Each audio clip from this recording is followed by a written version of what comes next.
부활이 없다고 주장하는 사두개인 중 어떤 이들이 와서 물어 이르되 선생님이여 모세가 우리에게 써주기를 만일 어떤 사람의 형이 아내를 두고 자식이 없이 죽으면 그 동생이 그 아내를 취하여 형을 위하여 상속자를 세울지니라 하였나이다. 그런데 7형제가 있었는데 마지가 아내를 취하였다가 자식이 없이 죽고 그 둘째와 셋째가 그를 취하고 7이 다 그와 같이 자식이 없이 죽고 그 후에 여자도 죽었나이다. 7이 다 그를 아내로 취하였으니 부활 때에 그 중에 누구의 아내가 되리이까? 예수께서 이르시되 이 세상의 자녀들은 장가도 가고 시집도 가되 저 세상과 및 죽은 자 가운데서 부활함을 얻기에 합당히 여김을 받은 자들은 장가가고 시집가는 일이 없으며 그들은 다시 죽을 수도 없나니 이는 천사와 동등이요 부활의 자녀로서 하나님의 자녀임이라. 죽은 자가 살아난다는 것은 모세도 가시나무 떨기에 관한 글에서 주를 아브라함의 하나님이요 이삭의 하나님이요 야곱의 하나님이시라 칭하였나니 하나님은 죽은 자의 하나님이 아니요 살아있는 자의 하나님이시라. 하나님에게는 모든 사람이 살았느니라 하시니 서기관 중 어떤 이들이 말하되 선생님 잘 말씀하셨나이다 하니 그들은 아무것도 감히 더 물을 수 없음이더라. 아멘. 여러분, 부활이 있습니까? 아니면 없습니까? 어떻게 생각하십니까? 나는 하나님을 믿고 예수를 믿는 기독교인이라 말하면서 혹시 부활에 대해서는 나는 잘 모르겠다. 부활까지는 믿지 못하겠다. 내가 죽고 난 이후의 일을 어떻게 알겠느냐. 이렇게 생각하는 분이 있을 수 있습니다. 그냥 예수께서 전하여 주신 말씀이 나에게 도움이 되고 우리 사회를 보다 건강하게 만들어 왔고 앞으로도 건강하게 만들어 가게 될 것 같아. 이렇게 이 정도로 예수를 믿겠다라고 생각하는 분도 있을 수 있습니다. 오늘 성경에는 하나님을 믿지만 부활을 믿지 않는 사두개인들이 등장하고 있습니다. 오늘날만 부활을 믿지 못하는 사람들이 있는 것이 아니라 이 예수님 시대 당시에도 부활을 믿지 못하던 이들이 있었던 것이죠. 사두개인들이 성경에 많이 등장하는 편은 아닙니다. 하지만 당시의 사회에 부유한 귀족들 그룹으로서 서로 연대하고 있었습니다. 이들은 나름 합리적인 의심을 통해서 사고하며 신앙을 하려고 하였습니다. 그러면서 당시 부활에 대해 믿지 않는 것이 합당하다. 자기들은 그렇게 생각을 하였다는 것입니다. 많은 현대인들도 이 사두개인들처럼 같은 의심을 하며 살아가고 있지 않습니까? 예수를 믿는 이들 중에도 그런 분이 있을 수 있고 또 예수를 믿지 않는 사람들은 더더욱이 예수를 믿지 않는 이유 중에 하나가 예수의 부활은 거짓이다 라고 생각을 하고 또 믿지 않을 수도 있는 것입니다. 사두개인들이 그렇게 보면 굉장히 이 시대를 앞서갔던 사람들처럼 보이기까지 할 수도 있어요. 이들이 합리적인 의심을 했던 사람들이라고 생각할 수 있지 않겠습니까? 그러면 부활이 있을까요? 없을까요?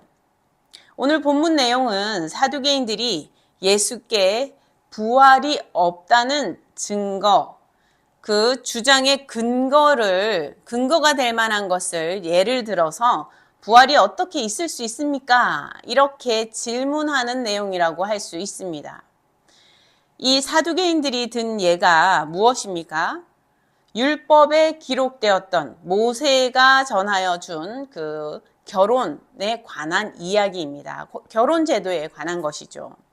물론 당시에 일반적으로 이 모세가 기록하였던 이 결혼 제도가 그대로 실제로 그 당시에도 예수님 시대 당시에도 지켜지고 있지는 않은 경우들이 많았다고 합니다. 그럼에도 불구하고 모세의 율법에 분명하게 기록되어 있었고 또 과거에 이스라엘 역사 가운데에서 그렇게 행해져 오던 제도이기에 모두가 알고 있는 그런 제도인 것이죠.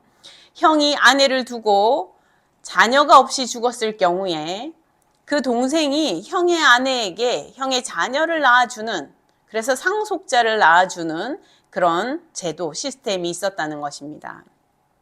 모세가 그렇게 기록했다는 것이죠. 모세가 율법에 그렇게 기록하였다는 건 얼마나 중요합니까? 그죠? 이 이스라엘 백성들이 모세의 율법을 그 삶의 기초로, 그 삶의 모든 근거로 삼고, 그렇게 살아가고자 노력하였습니다. 그러나 이제 시대가 변하면서 문자적인 내용은 그대로 다 따르지 않고 제도나 전통이 조금씩 변해가게 되는 것이죠.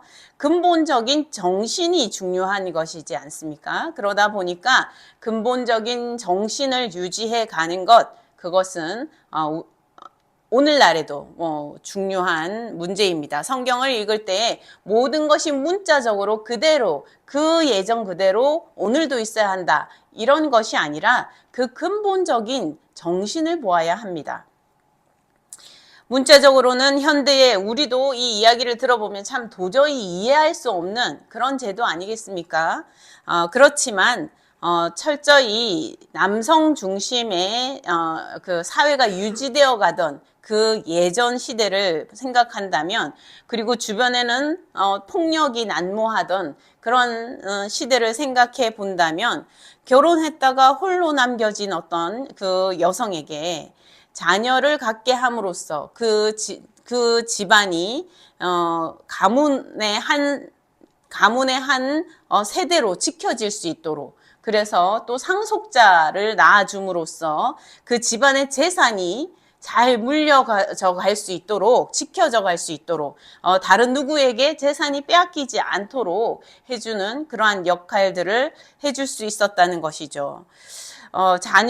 또 여성의 입장에서 보자면, 어떻게 보면 홀로 남겨진 그 긴 삶, 자녀가 없이, 남편이 죽었으니까 일찍 죽었을 가능성이 높잖아요.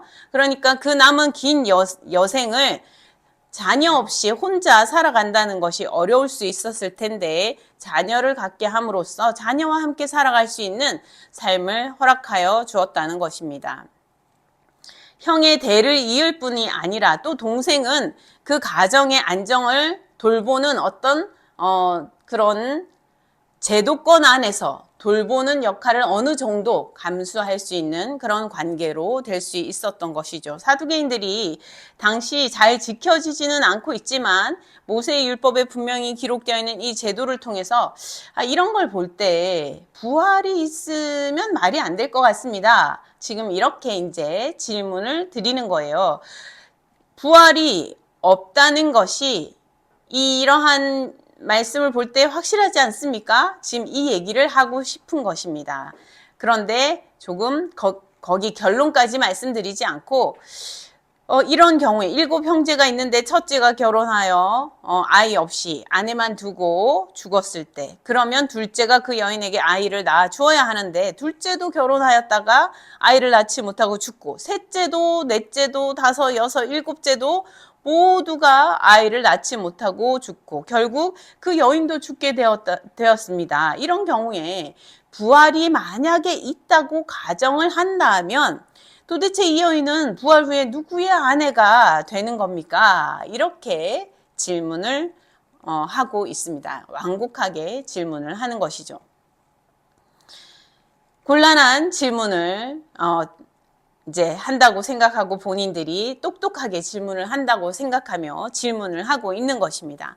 만약에 부활이 없다면 이 모든 문제는 다 해결이 되겠죠. 부활이 없다면 무슨 상관이 있겠습니까? 이미 남편이 죽었기 때문에 죽었던 사람과의 그 관계가 아니라 살아있는 동안에는 죽은 사람은 이미 죽었잖아요. 그러니까 그 상관이 없게 된다는 것이죠. 그러니 부활이 없다면 이 모든 것은 괜찮지만 부활이 있다면 말이 되지 않는 상황이 되지 않겠습니까? 이렇게 질문을 던지고 있는 것입니다. 만약에 부활이 있다면 그러면 첫째도 둘째도 일곱째도 모두 이 여인의 남편이라고 주장을 하게 되는 상황이 벌어질 거라는 것이죠. 자, 모세가 언급한 이 결혼 제도가 부활이 없다는 증거가 명백하죠? 이렇게 이제 얘기를 했는데 예수께서는 이들에게 말씀하십니다. 이 땅에서의 삶이 부활 이후의 삶과는 완전히 다른 새로운 삶이 될 것이라고 말씀하고 계십니다.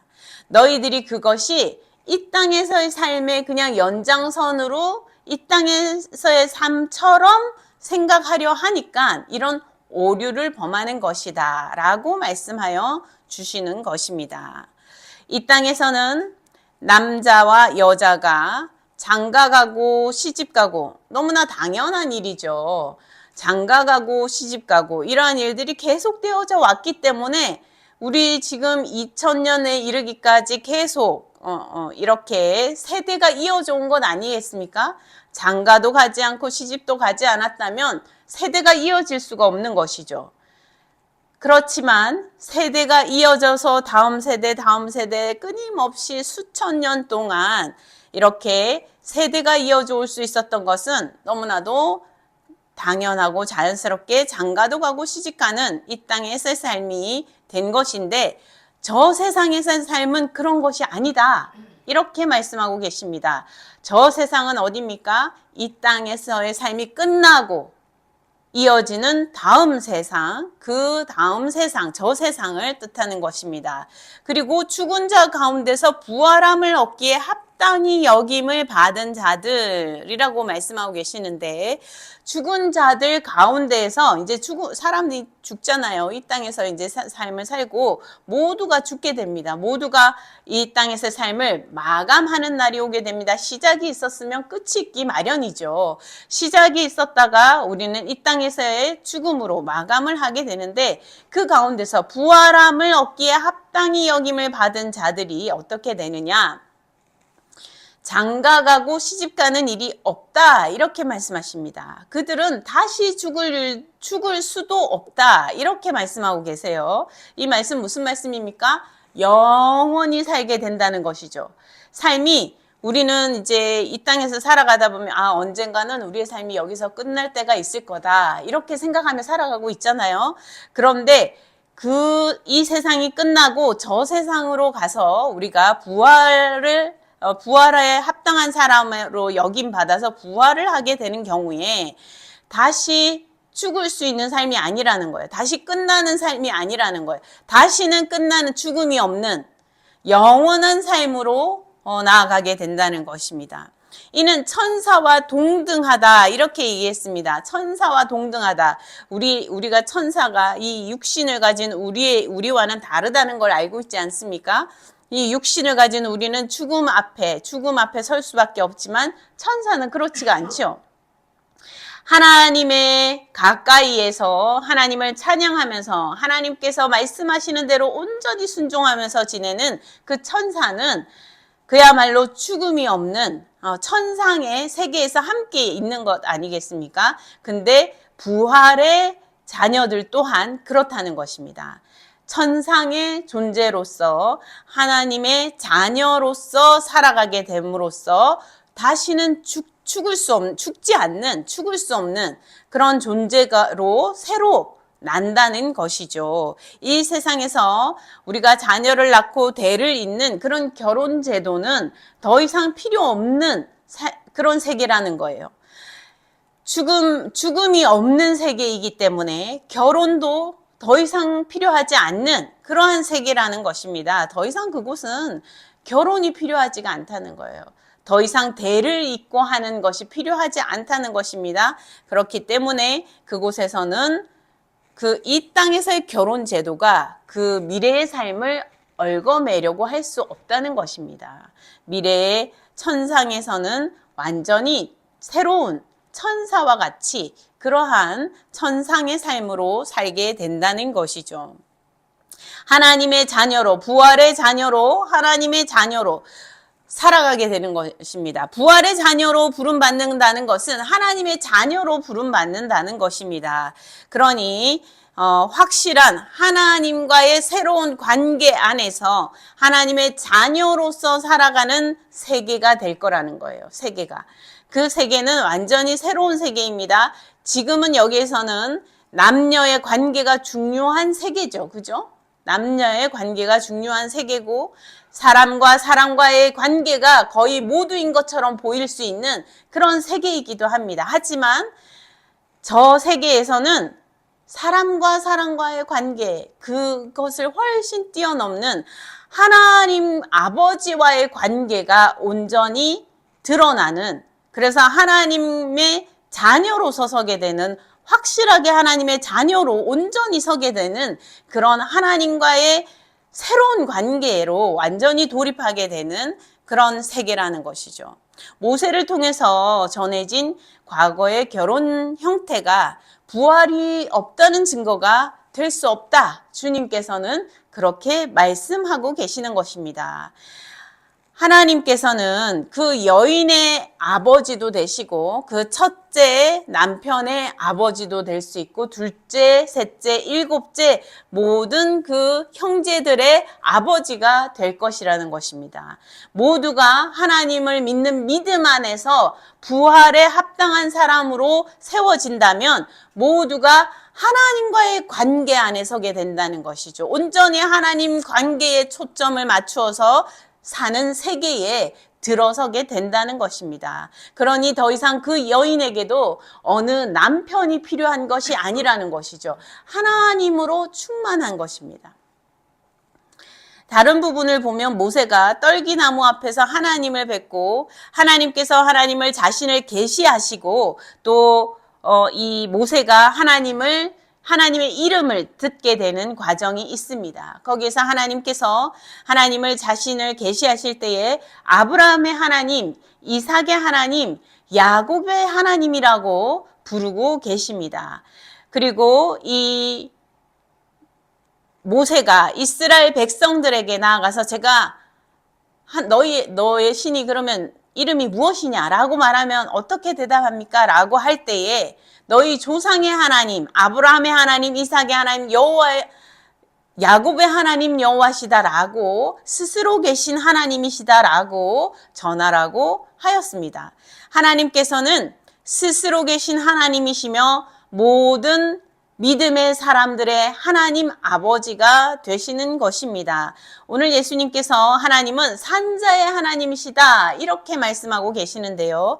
모세가 이렇게 언급하였던 하나님, 아브라함의 하나님, 이삭의 하나님, 야곱의 하나님 이렇게 세대별로 이미 무덤에 이미 죽음으로 무덤에 이렇게 내려갔던 그 조상들 그들도 여전히 산 사람으로 하나님 앞에 서 있다라고 주님께서 말씀하고 계십니다. 하나님께서는 이 모두의 하나님으로서 계시다는 거예요. 이들은 이제 죽어서 끝났고 그런 것이 아니라는 것입니다. 믿음의 사람들의 삶은 거기에서 이 땅에서 삶으로 끝난 삶이 아니라는 거예요. 이미 무덤에서 죽음으로 다 삶이 끝나 보이는, 우리가 보기에는 끝나 보이는 삶이라 할지라도 하나님 앞에서는 그렇지 않다는 것입니다. 하나님 앞에서는 이들이 여전히 살아있는 하나님 앞에 산자라고 말씀하고 계십니다. 그래서 하나님께서는 여전히 아브라함의 하나님이요, 이삭의 하나님이요, 야곱의 하나님이시라는 거예요. 지금도.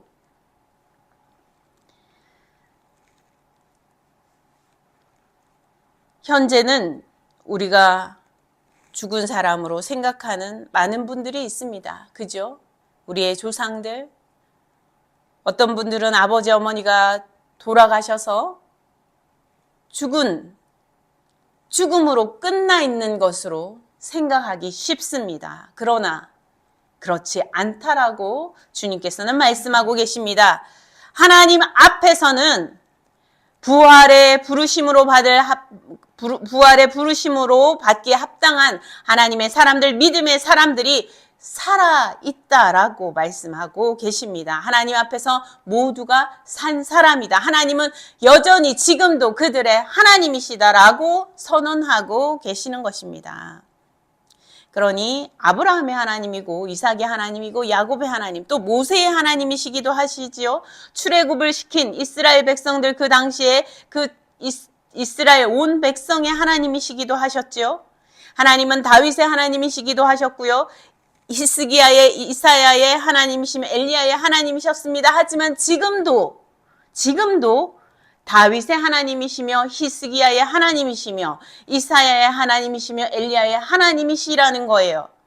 지금도 이들은 하나님 앞에서 여전히 산자로 함께 있다는 것입니다. 하나님 앞에 함께 서 있다는 거예요. 여러분 삶이 이 땅에서 끝나지 않습니다.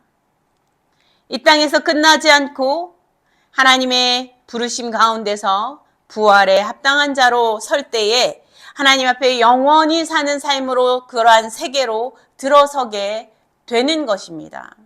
그래서 하나님 앞에 산 자로 여러분 모두가 믿음 안에서 서 있게 될 것입니다. 하나님의 관계 안에서 하나님의 자녀로 세워지는, 온전히 세워지는 역사가 일어날 것이라는 것입니다. 서로 다른 세대에 살았던, 그래서 이전에 볼 수 없었던 그들을 보게 될 거라는 거예요. 여러분 두 눈으로 여러분의 믿음의 조상들을 보게 될 것입니다. 베드로를 볼 것이고요. 바울을 볼 것이고요. 루디아를 볼 것이고 하나님의 사람들을 볼 것입니다. 마리아를 볼 것이고 요셉을 볼 것입니다. 여러분의 부모님과 여러분의 이전 세대의 사람들을 보게 될 것이라는 것입니다. 부활 이후의 세계는 이 세상에서의 인간관계를 넘어서 하나님 앞에서 하나님과 함께하는 하나님과의 관계에 온전히 집중하게 되는 그런 세계로 들어서게 된다는 것입니다. 하나님의 자녀로서 세워지는, 그렇게 살아가는, 영원히 그 안에서 기쁨과 감사와 찬양이 넘치는 삶으로 살아가게 될 거라는 말씀입니다. 사두개인들의 이러한 질문의 예시는 부활이 없다는 증거가 되지 못했습니다. 사두개인들은 예수님의 이 말씀을 듣고는 어떤 말로도 대응을 하지 못하였습니다. 그들이 보기에도 이 땅의 삶과 하나님 나라의 삶, 저 세상의 삶이 다르다는 그 말씀에 어떻게 반박할 여지가 없었던 것이죠. 서기관들 중에서 어떤 이들이 예수께 말씀합니다. 예수님, 정말 잘 말씀하셨습니다. 정말 옳은 말씀이십니다. 이렇게 하였다는 것입니다. 주변의 다른 어떤 사람들도 예수께 다른 질문으로 부활이 없지 않습니까? 라고 감히 질문을 하지 못했습니다. 또 어떤 다른 질문으로 질문하기가 쉽지 않았습니다. 예수는 역사다라는 영화가 있습니다. 미국의 기자였던 리 스트로벨이라는 사람이 딸이 사탕을 잘못 삼켜가지고 죽을 그런 위기가 됐었는데 한 간호사가 이 아이에 이렇게 사탕을 딱 빼가지고 주면서 살게 해주는 그런 사건이 벌어지면서 이 사람의 부인이 예수를 믿게 된 거예요. 그런데 이제 이 사람이 보기에는 이 부인이 잘못됐다. 예수를 믿는 신앙에 빠진 게 위험하다. 이렇게 판단을 한 것입니다. 그래서 이제 이 사람이 기자 정신이 발휘가 되는 거죠. 이 어떤 이제 기자는 어떻습니까? 사실을 막 이 주변 상황을 잘 살펴보고 진짜 근거를 찾아보고 이렇게 해가지고 진 상황이 어떤지 조사해가지고 팩트가 어떻게 되는지 전달하는 일들을 주로 하지 않습니까? 그래서 이제 사람들에게 사실이 이렇다라고 알려주는 역할들을 이제 하는 것이 이 사람의 이제 그 직업 아니겠습니까? 그러다 보니까 자기의 직업 정신이 발휘돼가지고 예수는 살아있는 참 하나님이어서가 아니라 사람들이 만들어낸 그런 하나의 종교일 뿐이다. 이렇게 이제 얘기하고 싶었던 거죠. 그래가지고 열심히 조사를 하고 다니고 이렇게 하는 과정에서 벌어지는 실제 사건을 담은 그런 영화라고 합니다. 예수는 이 역사가 아니라 사람들에게 조작된, 부활도 조작된 어떤 그런 것일 거라고 생각했던 그 생각이 예수가 참 하나님의 아들이신 팩트를 거부하게 만든 부분이 있구나라는 것을 깨달아가는 과정이 묘사되어 있는 영화라고 합니다. 그래서 이 삶이 완전히 달라지는 실제 사건을 담은 영화라고 하는데요. 이렇게 우리의 삶에는 사실 이 리스트로벨이라는 이 사람처럼 우리도 사실 그런 사고 구조를, 사고 과정을 지나갈 수밖에 없습니다. 예수님이 부활하셨다는 게 거짓말일 가능성이 높지 않을까? 이게 사실이 아니지 않을까? 이렇게 우리는 생각하기 쉽죠. 사두개인처럼 부활은 없어야 우리 이 땅에서의 삶이 말이 되지 않을까라고 생각하기 쉽습니다. 그렇게 하고 부활이 없다 주장하기 쉽습니다. 하지만 우리가